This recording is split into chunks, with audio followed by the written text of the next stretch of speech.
Hello, you're watching The Pitch, and I'm Sarah Allen. There's nothing like time and experience investing to challenge what you think you know about portfolio management. And today I'm joined by Steve Johnson from Forager Funds Management to talk to us about the things he's learnt about portfolio management over time. Steve, welcome. Hi, Sarah.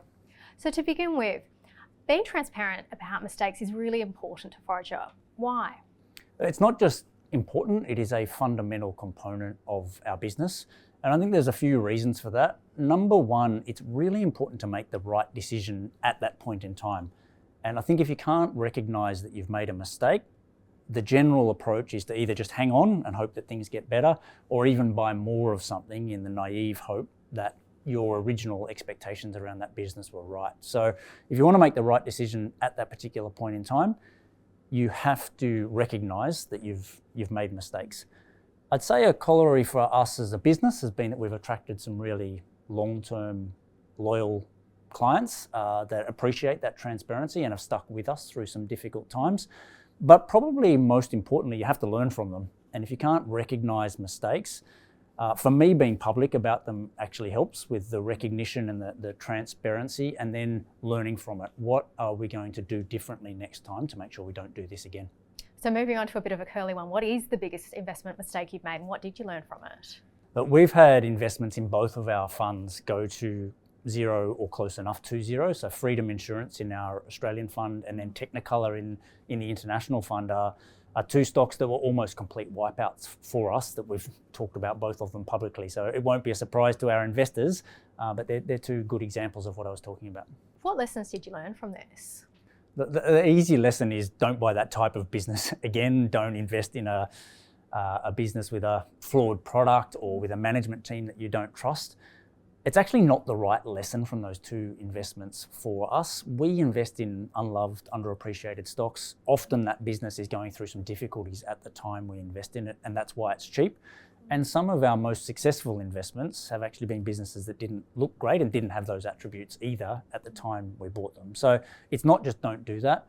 Our mistakes were portfolio management mistakes. We had too much of the portfolio in both of those investments. And the lessons for me, therefore, have been, A, you've got time to upsize your really good ideas when they work out. So start with small positions.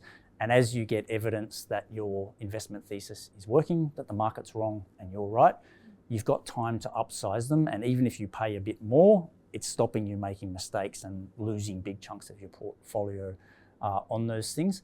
And then the second thing is, if you're going to recognise whether you need to upsize or you need to cut, you need a really clear roadmap around what it is that you think is different about this stock from where the market is pricing it at the moment. So that might be as simple as, people don't think this business is ever going to grow again.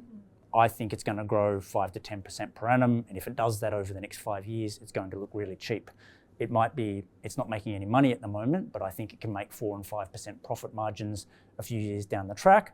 And they can be as simple as that, but it gives us, okay, if I'm 3 years down the track and this business is not doing what I expected it to do, my thesis is broken and I need to completely reassess it. So they're the two things for us, a really clear roadmap of the investment and to work slowly into new ideas. Can you share some examples of some investments that you've made that factor these lessons? On the plus side, I'd say Gentrack, listed here on the ASX, is a business that was going through some quite difficult times a few years ago when we first started investing in it. That was at less than $2 a share. We thought that business was going to become more profitable through cutting costs and improving its profit margins. It's a software company. Most software companies can usually cut their costs. They've been investing to grow and they can cut their costs and become profitable. So that was a good example of us starting small, but we really let that investment grow as the thesis played out, not just in line with what we thought, but it's gone better than we thought. And it enabled us to say we had 2.5%, 3% of the portfolio in this stock when we were uncertain about all of those things. As we got increasingly certain, we let it become 5, 6, 7% of the portfolio. And that share price is now up near $9 as we record this today. We've since taken a lot of profits, but it's still in our portfolio in a small size as we sit here today. Any that haven't worked out?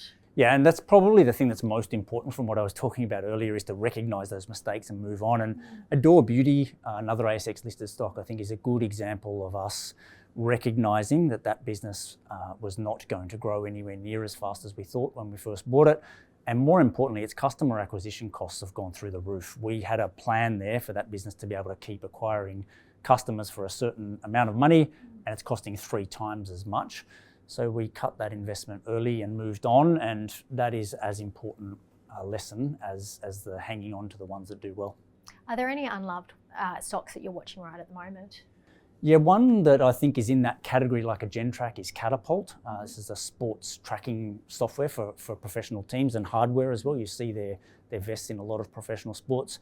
I think they're on the tipping point like Gentrack was a few years ago of becoming a rapidly growing stock here, rapidly growing business more than stock, but hopefully the stock price follows suit, but a rapidly growing business here. And I think that could last 10 and 20 years with the opportunity it has ahead of it. What would you say is the most critical factor to success when it comes to portfolio management? Really good portfolio management is a combination of 2 quite different attributes. I think you need patience and you need aggression. And most people have got one or they've got the other. And I think the really good portfolio managers have the ability to combine those 2 things. The great opportunities are rare and you need to wait for them. And then when you see them, you really need to capitalise on it precisely because they are so rare. And putting those 2 things together, I think, is the key. Thank you so much for sharing your insights today, Steve. Thanks, Sarah. If you've enjoyed this interview, please subscribe to Live Wire Markets. Thank you for watching.